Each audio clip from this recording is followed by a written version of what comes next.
Le cadre. Pardon. Allez, on va parler de l'OGC Nice qui part fort dans ce mercato d'été avec, vous allez le voir sur ce petit tableau préparé par l'excellent Maxime Hippolito à la réalisation de cette émission. Vous allez voir que Nice est déjà sur 4 dossiers et en 4 dossiers quasiment bouclés. On a les noms qui s'affichent, vous le voyez, avec déjà un défenseur brésilien peu connu mais qui s'appelle Bambou. Ça c'est déjà pas mal. Joli coup, joli coup. Joli coup. Tu le connais, Bien Christophe? sûr, On en bien parlera vu. après si tu veux. Ah, le Non, coup de bambou, le coup de c'était bambou, un pardon. théorie, voilà. Pardon. Bah oui, quand même. Désolé. Il en fallait un. Il en fallait Non, un. non, mais c'est très bien. bambou. C'est très bien. Voilà. On a également un jeune, ça c'est un coup qu'on verra s'il s'avère payant, un jeune du Bayern Munich. Ils leur ont fait une Liadji, ils sont allés chercher Dani Luc, qui est un attaquant du Bayern, un attaquant autrichien. Et puis Schneiderlin quand même, qui va signer pour moins de 4 millions d'euros, c'est Julien Fournier qui le disait aujourd'hui ou hier. Et Hassan Kamara, un des joueurs qui plaisait beaucoup déjà à Romain Canuti, et puis qui plaisait également, d'après certaines rumeurs, à l'Olympique de Marseille. Voilà. Et lui aussi pour un peu moins de 4 millions d'euros. Donc c'est un mercato peu coûteux, mais il y a quand même 4 joueurs qui débarquent à Nice. Manu, la question, est-ce que Nice est devenu le plus gros concurrent de l'OM sur le mercato ? On a l'impression, avec l'investissement de Radcliffe, qu'ils ont pris une autre dimension. C'est pas là ton impression à toi ? Alors, le plus gros concurrent de l'OM sur le mercato, malheureusement, j'ai pas l'impression parce que tu as d'un côté un club qui a des moyens et un autre qui n'en a pas, puisque le Nice a déjà annoncé qu'ils allaient investir 80 millions sur ce mercato. Donc malheureusement, je peux pas te dire qu'ils soient en concurrence avec l'OM. Et puis de façon claire, c'est que par exemple, si j'étais Hassan Kamara ou Schneiderlin, j'imagine que si j'avais ces deux offres-là, l'OM pourrait me plaire davantage. Mais je pense qu'il n'y a pas de concurrence malheureusement entre les deux. Romain, ton avis ? Bon, vous savez, tout ça, on en parle beaucoup dans l'affection que j'ai et l'admiration que j'ai pour les projets menés par Julien Fournier.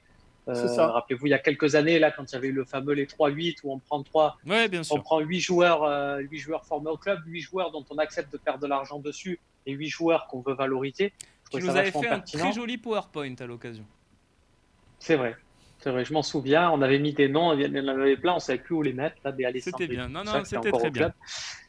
Là, ce que je trouve admirable dans le mercato de Nice, c'est que, alors qu'ils ont beaucoup d'argent, ils ont d'abord fait abstraction de tout sentiment. C'est-à-dire que dès la fin de saison, alors qu'ils avaient des joueurs comme Moussa Wagué prêté par Barcelone, qu'on a vu moins de 10 matchs, on aurait pu se dire, ils ont dit, ben non, on tranche, on garde pas. Adam Ounas, alors que, notamment à l'Olympique de Marseille, on a vu ça, notamment sous l'ère Rudy Garcia, on se dit, ben, on va le signer, on ne sait jamais, au pire, on le revendra. Non. Là, ils ont pris une décision ferme et définitive, c'est non reconduit. Enfin voilà, ils ont pris quand même, ils ont fait d'abord un peu le ménage et après, ils vont pour recruter. Moi, je pense que ça va être un concurrent de l'Olympique de Marseille parce qu'ils vont se mettre sur les mêmes dossiers et c'est les mêmes joueurs. On le voit un peu avec Hassan Kamara et on le voit avec d'autres. Et surtout, on sait comment ça se passe, les agents vont jouer de ça. Un joueur qui va être contacté par Nice, son agent va forcément aller toquer à la porte de Marseille et vice-versa. Surtout même dans l'autre sens. Et c'est ça qui va être peut-être problématique. Christophe, ton avis sur la question ? Oui, bon, comme a dit Manu, on a un concurrent qui a un budget de mercato de 80 millions d'euros et nous, on a un budget de moins 120 millions d'euros. Donc, en termes de concurrence financière, on n'y est pas. Après, on fera le point sur les finances dans la partie questions-réponses. Vous verrez, on a de très bonnes questions là-dessus. Concurrence sportive, oui, mais attention parce que je trouve qu'on s'enflamme beaucoup sur Nice. Moi, si tu me parles du Nice de Puel et surtout de Lucien Favre, je te dis OK, c'était super, ça jouait. Moi, le Nice de Vieira, très honnêtement, j'ai rien vu. J'ai l'impression que c'est un petit miracle. Merci à l'arrêt du championnat qui se qualifie quand même pour l'Europa League. Hein, je dis pas de conneries. Mais ils ont Kasper Dolberg. Hein, ils sont pas encore. Kasper, Christophe, qui fait un show contre Monaco parce que lui non plus, il n'a pas fait une très grande saison. Ils ne sont pas encore, Christophe, qualifiés pour l'Europa League. Ça dépendra des résultats des coupes nationales. Ça dépend des résultats. Mais très honnêtement, moi, Patrick Vieira, je trouve qu'il y a une mansuétude, peut-être comme beaucoup d'anciens de 98, mais vis-à-vis de lui, on en parle comme d'un grand technicien, on parle de Nice comme d'une équipe qui joue. moi, j'ai rien vu cette saison. Je suis d'accord avec toi, Nice. c'est-à-dire qu'en fait, moi, la question qu'on m'a posée, c'est est-ce qu'ils étaient concurrents sur le mercato? Oui, Oui, tout à fait. bien Sur sûr, le mercato, mais Et à là, on est contrario, je suis d'accord avec toi pour dire que Ouais. d'un point de vue footballistique, Ouais. l'OM me semble quand même supérieur et j'ai oui. envie de te dire que Nice est peut-être le cran juste en dessous. Voilà. Ouais, c'est ça. Par contre, si on réfléchit un peu à l'avenir, c'est vrai que les perspectives sont autrement plus belles pour Nice. Malheureusement pour vous, ouais. Et qu'ils ont, ils sont sur du lourd là. Déjà dans ce mercato franco-français, ils vont pouvoir faire à peu près ce qu'ils veulent. Ils commencent avec le petit Camara, par exemple, qui serait bienvenu à l'OM, vraiment. Hein. Là aussi, j'ai eu vraiment des bonnes sources et ça lui plaisait. D'ailleurs, je crois qu'il a très envie que son copain Boulaye Dia le rejoigne parce qu'ils sont inséparables tous les deux. Donc, il serait peut-être même pas étonnant de voir Dia à Nice. Et ça serait une bonne idée pour Nice d'ailleurs. Ouais, c'est une bonne idée pour tout le monde parce que c'est un bon petit joueur lui aussi, Mmh. Boulaye Dia. Mais voilà, en termes de mercato, c'est vrai qu'il joue sur du lourd alors que nous, on est obligé de compter sur un coup de cœur d'un joueur à la Mbanyang, par exemple, qui déclarerait sa flamme et qui ferait tout pour venir. Mais c'est vrai qu'après, à armes égales, Nice est beaucoup mieux armé financièrement. Donc oui, sur ce mercato, ça va être difficile de les contrer si on est sur les mêmes coups qu'eux en Ligue 1. C'est pas le même projet non plus. C'est-à-dire que Marseille, c'est pas, enfin vous le savez mieux que personne. Ouais. Tu vas pas à Marseille comme tu vas ailleurs. Tu peux signer à Nice en te disant je vais pour progresser et on verra. Ouais. Marseille, tu vas pas pour progresser. Marseille, déjà, faut que tu essayes d'encaisser ce qu'est l'OM et de pouvoir jouer. Il y a beaucoup de joueurs qui subissent ce qu'est l'OM. C'est rare qu'un mec subisse ce qu'est l'OGC Nice. Tu vois ce que je veux dire? Ouais. Mais Ouais, il commence, plutôt... tu commences à y aller pour le blé aussi à Nice parce que si Kasper Dolberg signe la saison dernière, l'été dernier, c'est qu'il n'est pas venu pour la beauté de la promenade des Anglais. C'est quand même un club qui commence vraiment à payer. Ouais. Et d'ailleurs, s'ils ont convaincu le petit Camara, qui gagnait 3 fois rien à Metz, à Rennes. Il y a Schneiderlin quand même. Hein. Schneiderlin, c'est une belle prise aussi. Pardon ? Schneiderlin, c'est une belle prise quand même. Alors attention, Romain. Là aussi. Attention, voilà, ça c'est ce qu'on appelle les beaux noms du mois de juin. Mais c'est comme il y en a aussi au mercato d'hiver. Rappelle-toi tous les commentaires que Lille a récolté à la signature de Nicolas Gaëtan, ce feu follet qui avait enflammé Benfica et l'Atlético Madrid. Ah oui, voilà, ils sont malins. Oh là là, ce Luis Campos, quel génie. Bon, Nicolas Gaëtan, il a fait 3 matchs. Là, il a quitté Lille dans l'indifférence générale. Et il n'y a personne pour dire qu'en fait, ils se sont plantés sur ce coup. Hein. Lille, c'est pas des ils ont tenté le coup. Absolus. Ils se sont fait prêter, si je dis pas de conneries. Voilà. Romain, entre 2 et 3 millions pour Schneiderlin, s'il est en forme. Ouais, mais le salaire, t'imagines ? Non, mais ça, c'est très bien. Non, mais Schneiderlin, c'est très bien. Mais ça, quand je dis c'est le mois de juin, je me rappellerai toujours quand l'OM, il y avait le problème avec Deschamps qui n'était pas réglé, qui n'était pas encore parti.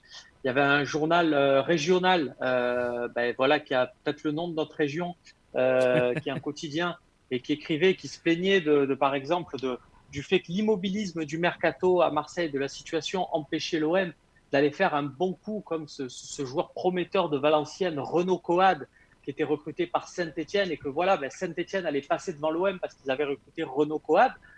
Bon, voilà, ça pouvait s'écrire au mois de juin. Bon, très vite, quand le championnat a repris, on a vu que... Moi, je te trouve sévère avec Schneiderlin. T'as des contre-exemples. Hein. Moi, je me souviens quand Nice et Galatasaray... T'as Nice et Galatasaray. T'as Galatasaray qui laisse partir Schneider à Nice. Oui. Où Galatasaray, ils sont dégoûtés. Et Belanda qui va à Galatasaray, où Galatasaray est dégoûté. Bon, au final, il y en a un qui a quand même mieux réussi que l'autre. Parce que Schneider à Nice, il a eu quelques éclairs, mais c'était compliqué quand même. Non, mais je pense que des éclairs au chocolat, Schneiderlin, c'est sûrement un besoin de Vieira. Il doit avoir besoin d'un cadre par ligne. Il a le Brésilien derrière, Dante. Et puis voilà, ça lui fait un papa au milieu. Je pense qu'il a besoin de ça parce qu'il a beaucoup de bons joueurs aussi, de jeunes joueurs aussi. Donc, tu fais un milieu Schneiderlin, Cyprien, Lesmelou, c'est pas mal, hein. Ça se jugera a posteriori, mais d'aspect, je trouve que c'est une bonne idée, moi. Oui, Manu, c'est une bonne idée. Ok. Je trouve que c'est une bonne idée.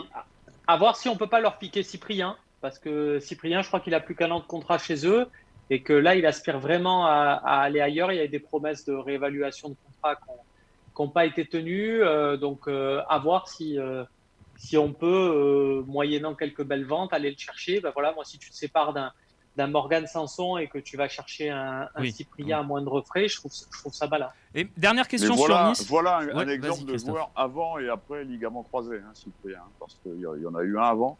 Et puis celui d'après, c'est pas tout à fait le même. Mais bon, il est jeune, il peut revenir. Et n'oublions pas que les ligaments, c'est un critère de recrutement à l'Olympique de Marseille, messieurs. Donc, C'est vrai, euh, c'est un pass. C'est un pass. ouais, c'est intéressant. Et dernière question sur Nice avant qu'on passe à une autre partie, messieurs. Est-ce que Nice, dans ce mercato où il y a de l'argent, où voilà, ils enclenchent leur vrai premier mercato d'été, puisque l'arrachat Ah, avait toi, été... tu veux leur refourguer Germain. Tu lis dans mes pensées, Romain. Non, mais est-ce qu'il y a... Je te connais. Non, je te mais- connais. Est-ce qu'il y a une chance que des joueurs de l'Olympique de Marseille soient contactés par Nice et puissent être intéressés par le projet? Tu parles de Germain, on peut penser à d'autres joueurs en fin de contrat, hein, Maxime Lopez par exemple, il y en a d'autres. Voilà, donc est-ce que, tiens Manu, est-ce que tu as le sentiment que Nice pourrait se mettre sur un ou deux indésirables de l'OM? Alors, le problème des indésirables de l'OM, c'est pour les noms que tu prenais, c'est que Valère Germain, il a un historique à Nice et un historique qui est très positif là-bas. Mais sauf qu'ils ont déjà des gens pour son poste et puis que les conditions qu'il a à Marseille, je ne suis pas sûr qu'on lui les donne nulle part Tout à ailleurs. fait. Donc, ça me semble compliqué. Après, Maxime Lopez, je ne sais pas quel. J'avais cru lire qu'il y avait le FC Séville sur lui. C'est un intérêt de longue date. Ouais. Oui, on peut le mais, confirmer ça. Ouais. Et c'est pas un indésirable, hein, Lopez, quand même. Non, non, mais il a Non, un an, c'est pour peut ça. pas- il on est peut à pas un an de la fin de son l'affubler contrat, Christophe. Il a un an de la fin Ouais, de son bien contrat. sûr. Oui, c'est un joueur qu'on aimerait vendre. Voilà. Ouais. Bien sûr. Mais comme Valère Germain, à la limite, Valère Germain, si tu me demandais, je le verrais plus si tu trouvais une solution, par exemple, à Nantes qu'à Nice. Oui, bon, ça nous va aussi. Messieurs, je suis cassant aujourd'hui. Si vous le voulez bien, on va enchaîner sur une troisième partie où on va justement rêver qu'on arrive à se séparer justement de tous ces gros salaires qui nous plombent. Petite revue d'effectifs un petit peu fantasque, on va l'avouer.